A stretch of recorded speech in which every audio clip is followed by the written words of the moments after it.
Matthew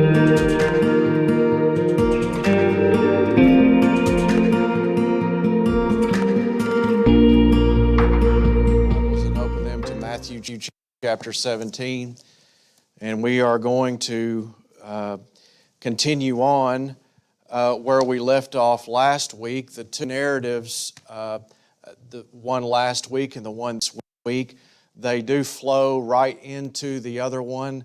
Last week we were on a mountain with Jesus, and we saw that Jesus took three of His disciples there, and God spoke. God spoke like He did at Jesus' baptism. And He showed His pleasure with the work of Christ, with His obedience, with His service. And He added one thing, though, added one little phrase, and it was, listen to Him.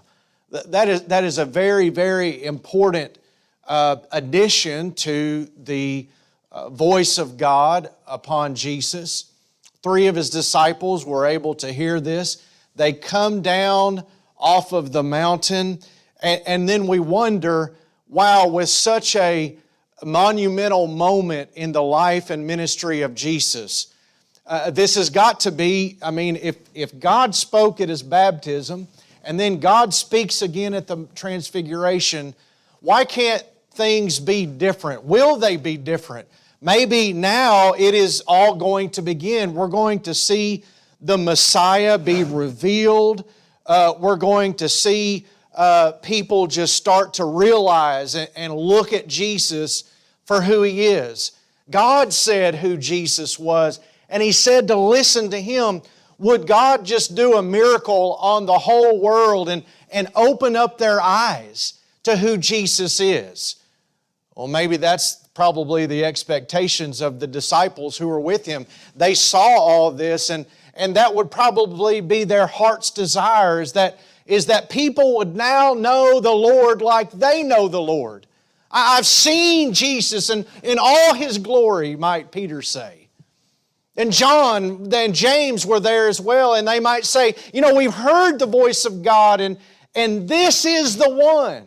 You need to look at Him, and now here we come. It's interesting, this parallel account that we have, it's in the book of Mark, and Mark's is such an expanded view of it. It's so detailed. Matthew abbreviates things, and he just scrunches it all up, and he gives us this condensed lesson about faith. What will they find? Well, when they come down to the bottom of the mountain, what they encounter is chaos. What they encounter is unbelief. Well, that's not what I wanted. That's not what I expected. That's not where I thought that God would take us. I pointed out last week that there's so many parallels between Jesus on the mountain and Moses on the mountain. Remember that? Moses took three, and Jesus took three to the top of the mountain. God spoke to Moses on top of the mountain, and when Jesus is on top of the mountain, God speaks again. And when Moses comes down, do you know the story? What did Moses find? He found a mess. He found the people engaged in idolatry. He even saw Aaron, his brother, there leading out in false worship to a golden calf. Unbelief and chaos and confusion about God. And it won't be any different with Jesus. When Jesus comes off of the mountain, He is encountered immediately with confusion. I love Mark's, you need to read Mark's parallel. You need to read Mark's version of this story here. He includes so many more details. In fact, he has the scribes arguing with the other 9 disciples. An argument is going on over here. And then over here, it even says a multitude of people had gathered. It almost feels like a mob scene. It feels like where it might even be dangerous. And then you've got this distraught dad.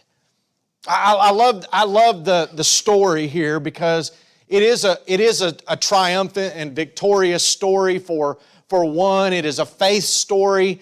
It is a story about a father who cares deeply for his child, and every parent in here can relate to how deeply you care about your child. And when your child is sick, or even if you're talking about a spiritual problem, whether they're lost and they're wayward, you're concerned, you're hurt to the core. There's nothing else that will cut a parent to the heart than when to see their child suffer.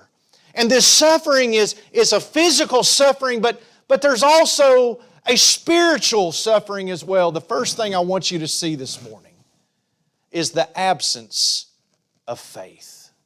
The absence of faith. Notice there's many things that come to our attention. Notice in verse 14 is where our passage begins this morning. And it says, and when they were come to the multitude. Well, Matthew tells us there is a great number of people there. Out of the crowd comes one to Jesus. And it says it was a certain man, we don't know his name. He kneels down to Jesus and he says, Lord, have mercy on my son. I want to point out something that's very, very important, is that whenever you see, Lord, have mercy on me, usually Jesus praises that person for their great faith. Except here. Notice what happens. This is the reason he's asking for mercy. He is a lunatic, and he's sore vexed. Now, that's not the same word lunatic that you use. There's a mixture here in the text. Lunatic and sore vexed is a mixture of a human diagnosis and the real problem that God knows. He is sorely vexed by an evil spirit. Mark tells you it's called a dumb spirit. So maybe it was a combination of a lot of different medical problems. The lunatic was a word that comes from the word lunar, and it would be that at certain times, this person that was afflicted by what we would call a lunatic, it would happen to them in seasons, like the changing of the moon. This is a little bit of a human diagnosis and misconstrued, not based on scientific knowledge. Does that make sense? This is not a great diagnosis. This is what he called him. This is what he thought. He doesn't understand why this condition, it will come and go. He's a lunatic. Most modern expositors and many modern translations may even translate it epilepsy because of the symptoms you see in Mark. He foams at the mouth. He has seizures. Notice what Matthew says here. Matthew says that for oftentimes he falleth into the fire and oft into the water. That sounds like convulsions. That sounds like seizures. And Jesus, you'll see from the healing that Jesus affects, that it is most likely as a result of demon possession. So this demon possession, it's got a hold of this little boy, and it affects him. It controls his body. It controls where he goes, and he falls down into the fire, and he falls down into the water. The father is so distraught about the possibility and the harm, the possibility of death and danger and the harm that it's doing, the injury that it's doing to this little boy. We can't blame him. It's sad, isn't it? Notice what it says here. And he says, and I brought him to thy disciples, and they could not cure him. The man has a measure of faith, doesn't he? There's something here. He knows that there is something useful. There's something. There's some good thing that might come out of Jesus. He's going in the right direction. He's not the worst person in the world. He's gone. Maybe he couldn't find Jesus. Jesus was gone. And so he finds his disciples. And he asks his disciples, can you heal him? Can you help my son? I'm in great need. And they are unable to do so. Well, okay. Not a big deal, is it? Of course they can't. Can't? They should have.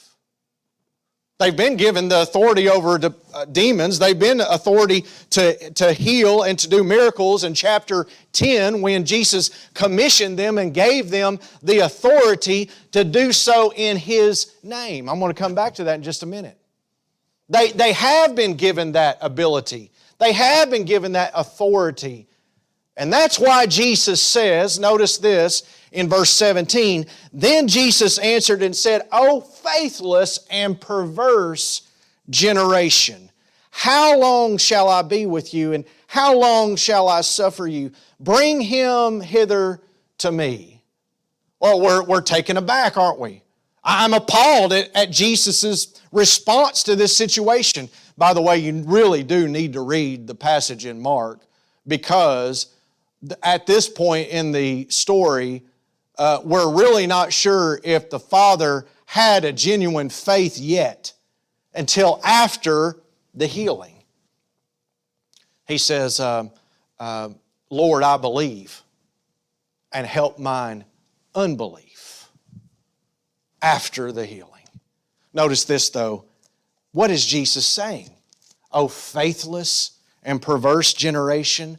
When Jesus comes down off of the mountain, He sees the chaos. He sees the confusion. He sees the inability of His disciples to effect a cure. He has already given His disciples the authority to do so. They should have been able to do so. Why couldn't they cure him? But now the man comes to Him and Jesus says, O faithless and perverse generation. I know that word pervert is used in such a heavy context of sexuality today. That's not what it means. It means a spiritual perversion, and literally it means a twistedness. A twistedness. A twisted view of God, a twisted view of who Jesus is, and that's exactly what they had. Do you remember just a little while back, they thought that Jesus was probably a prophet. Maybe He is someone that's come back from the dead. That is a perverted view of who Jesus really is. Who all is included in this faithless and perverse generation? I think all. I think all.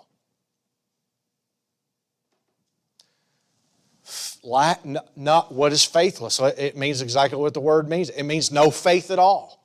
It means not trusting. I love when my kids watch Disney movies, right? And we watch them all, man. We got the Disney app and we watch them all. Every one of them. We've seen some of them 15 or 20 times. Some of the concepts and ideas in those movies are awful. I mean, they're from the pits of hell. You can believe in a rock, you can believe in an ocean, you can believe in a volcano, you can believe in a star, if you wish upon a star, right? Isn't that the old theme song? All kinds of perverted and twisted things about God and about faith and about belief. You can have faith in anything in our society. Let's place our faith in a shoe. Let's place our faith in a mountain. It doesn't matter. I can believe if I'll just believe. Sounds like a lot of our holidays, doesn't it? If I'll just believe. Let me tell you what. You either believe and wholly and completely trust in God or you do not. There is no in between. And let me tell you what, there's no substitute for God. You're either believing in God and trusting in God alone, or you're not. Jesus says you're a faithless and a perverse society. He says, how long shall I be with you? Some people are going to interpret that as a lack of compassion. He doesn't have a lack of compassion because He heals the boy. He doesn't have a lack of compassion. Sometimes the hardest things to hear is the truth. And I'm going to tell you, someone cannot be saved until they're told that they're lost. And why are they lost? Because they have a sin nature. What Jesus is encountering here are a bunch of unbelievers. A bunch of unbelievers. A bunch of people that don't believe in God. They don't believe that Jesus is who He is. They don't believe in placing their faith and trust in Jesus. And even His disciples here have stumbled. They could not do what Jesus gave them authority to do. And He's going to talk to them in just a minute.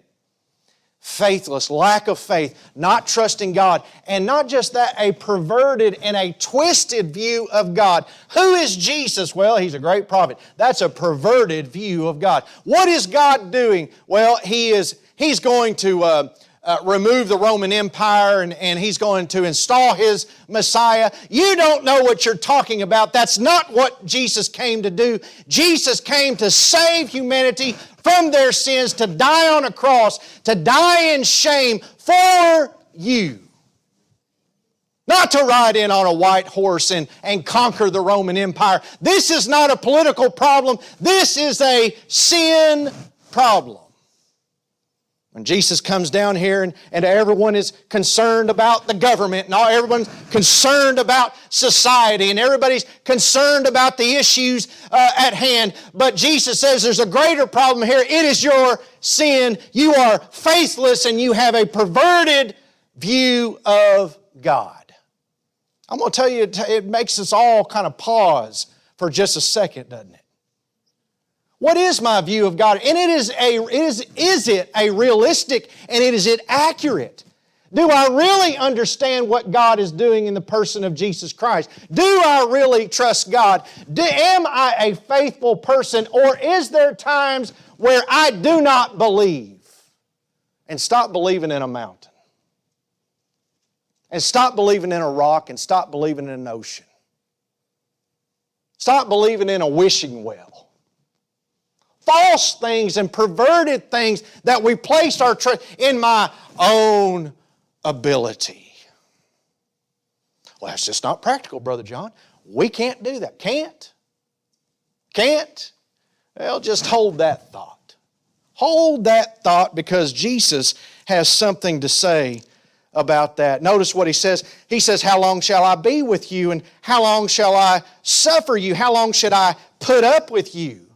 Well, it reminds us that Jesus is not always going to be here. One of the major themes of this text this morning is the presence of Jesus. Did you notice that He was on the mountain and He was away? And what happened while He was away? A lot of good stuff happened while Jesus was gone, didn't it?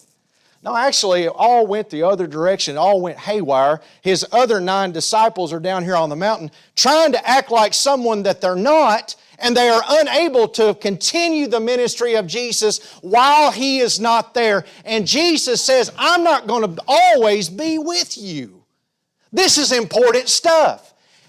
I'm going to tell you, I just remembered, I was thinking, in my study, I think about how am I going to introduce the message? What am I going to start with? And sometimes I start with an illustration. Sometimes I start with, you know what one idea was I had this week? And I'm going to go ahead and do it now. I wish Jesus was here right now.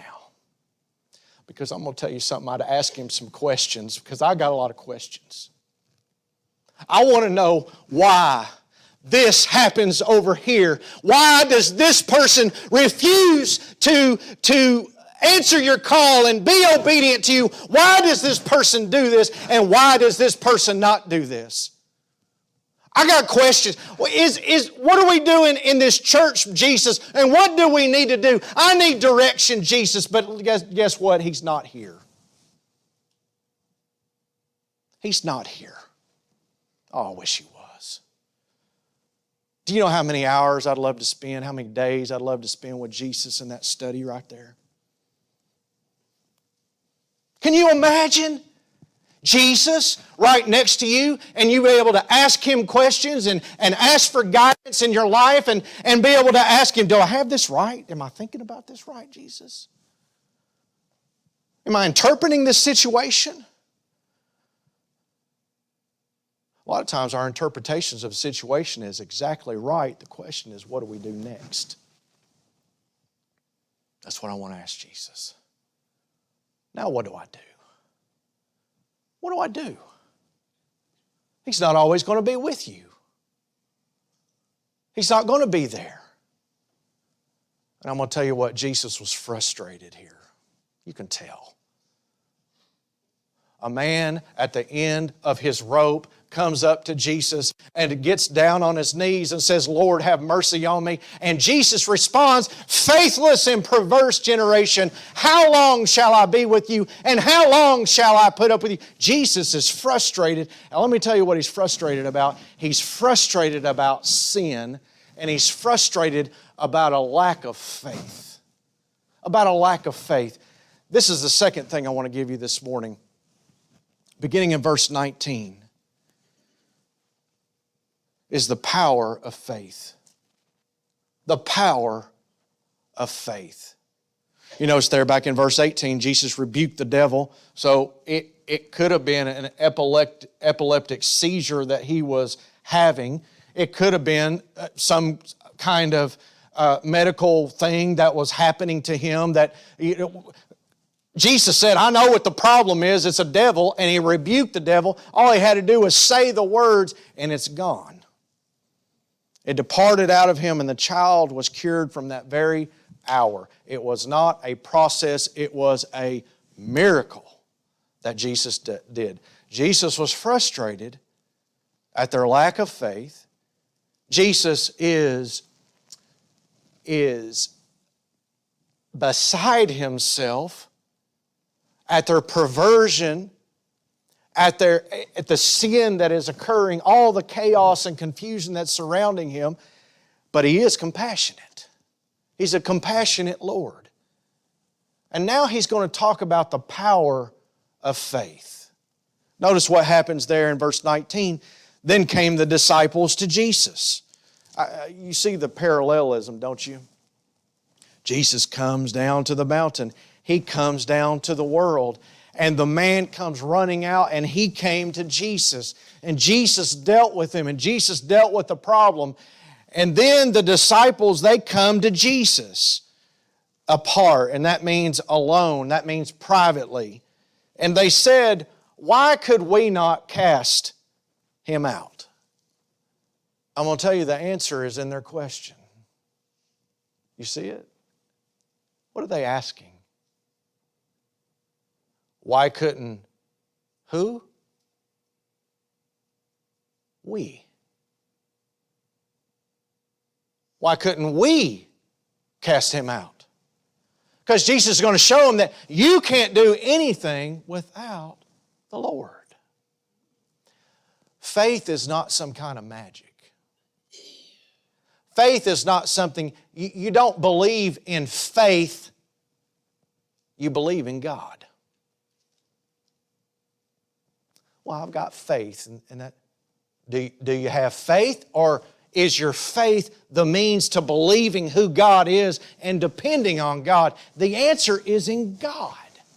Why couldn't we? Oh man, critical error. Because you can't. That's why. Notice what Jesus says. Because of your unbelief. Because you don't believe. You're dependent on yourself. You don't have faith. Not in this instance, they didn't. When the man comes to him and comes to them, and they're all by them, he's beside himself, and they're thinking, well, we've got the authority. Come on now, let's go over here and let's start our routine. Maybe they've even seen some of the strategies that the rabbis used at that time, and they come over here and say, hey, stand back, Andrew, I've got this, and I'm going to take, and so I'm going to go over here and do this, and then it doesn't work. I don't know exactly what they said, what they did or said, or who did what, and if Judas tried to do it, or who. I don't know who did. Thomas, I don't know. But Jesus said the answer is because you don't believe. You don't believe. You don't have faith. Wow. For verily I say unto you. And by the way, that unbelief, it's like a lot what I just said a while ago. You either believe and completely trust in God, or you're doing something else, but there's no in between. There's no in between. And so just in a minute he's going to say, but if you have just a little small size of faith. So what does he mean here? Well, what he means is in the first instance, the unbelief is it's a poor excuse and a poor substitute for faith. It's not faith. He says there it's not of God. It's not trusting in God. It is a misdirected kind of thinking that you can do something when you can't. It's not looking to God. It's directed to someone else or something else. Maybe it's even directed towards themselves. Jesus gave me authority, so I've got this. I've got it. No, you don't have this because of your unbelief. And then Jesus says, if you would just have faith as a grain of mustard seed, and that's a small seed, just a little small amount of faith, you shall be able to say unto this mountain, remove hence to yonder place, and it shall remove, and nothing shall be impossible unto you. Wow. A poor faith does nothing. An unbelief does nothing. But a little bit of faith. You know, I've heard, and I don't need to spend a lot of time on this, on heresy, but let me correct something in your minds if you've got this in your head, if you've got this distorted view. When someone comes up to you and says, well, if you just had more faith, that's not what Jesus says. Jesus says you don't need more faith, you need a small amount of faith.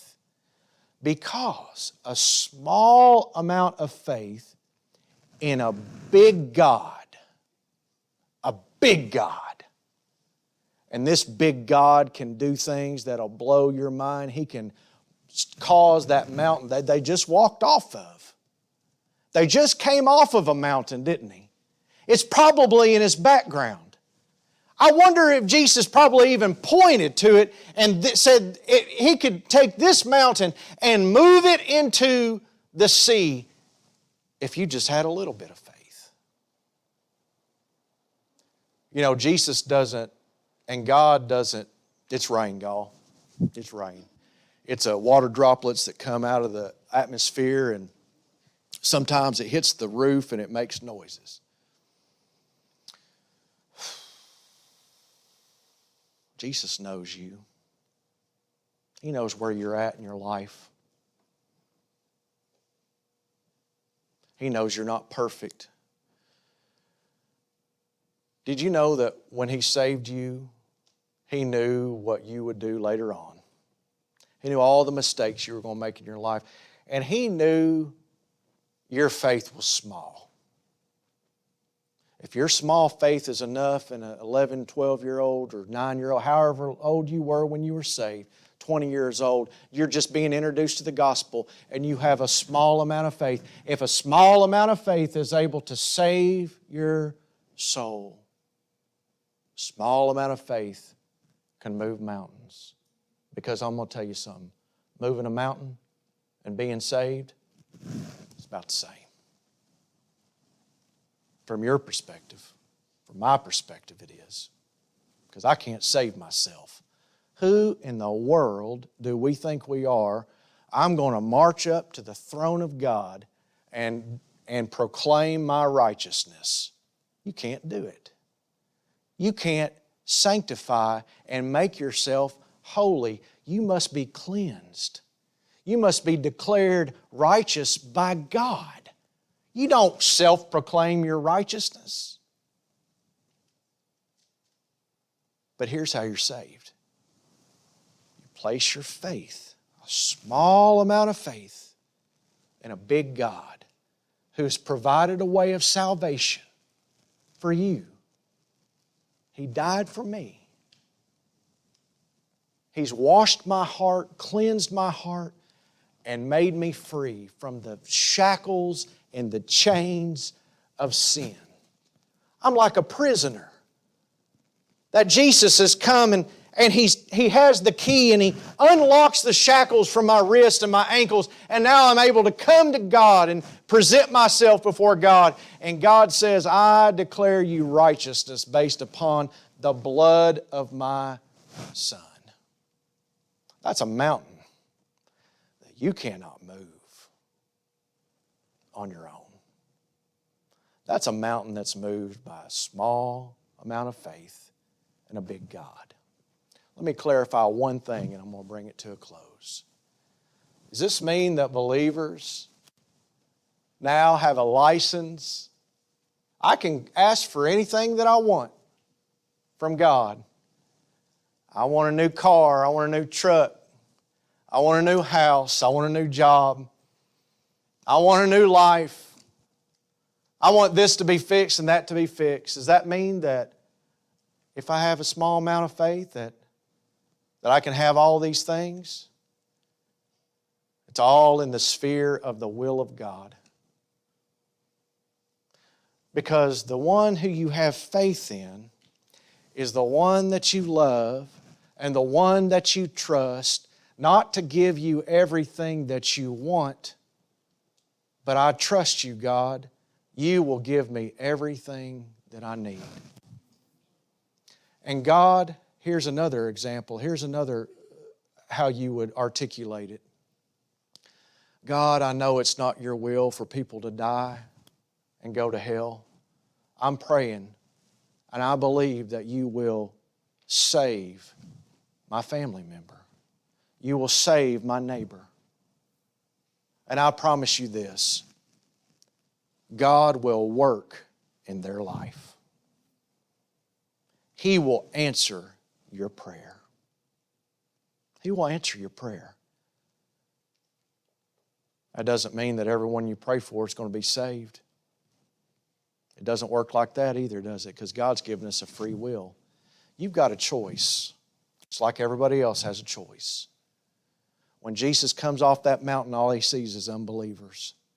People that have a free will and a choice to do whatever they want. We go out in the world and we are encountering unbelievers. They can do whatever they want. They have a choice. God's given them that choice to believe in Him or not believe. But I do believe this, is that when you have a small amount of faith and you pray for God to work, God will work. He will. He may not always answer your prayers like you want them to be answered, but He'll work in your life. As we stand, as our musicians come, I want to leave you with a couple of thoughts. When He talked to His disciples here, did you notice that He was making a contrast to His disciples? Do you see it? A while ago He said, faithless and perverted generation. And He said, here's the reason you came against a brick wall. You weren't believing, but you're called to be something different. You're called to have faith and wholly and completely trust in God. Not like the rest of the world, not like a faithless and perverted generation. The second thing is this, is that they were called to participate in the work of God. Jesus wasn't always going to be there. Jesus' presence was not going to endure forever. And He was preparing them for His departure.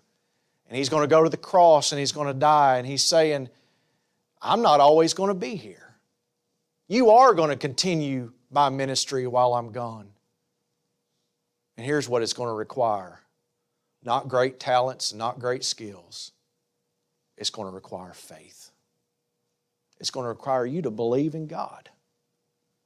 Not a scoffer, not someone who doesn't believe and says we can't. You know, I thought of another old saying and I thought, no, I'm not going to do that, but here I go, right at the end of the message. You ever heard of that saying, can't or won't?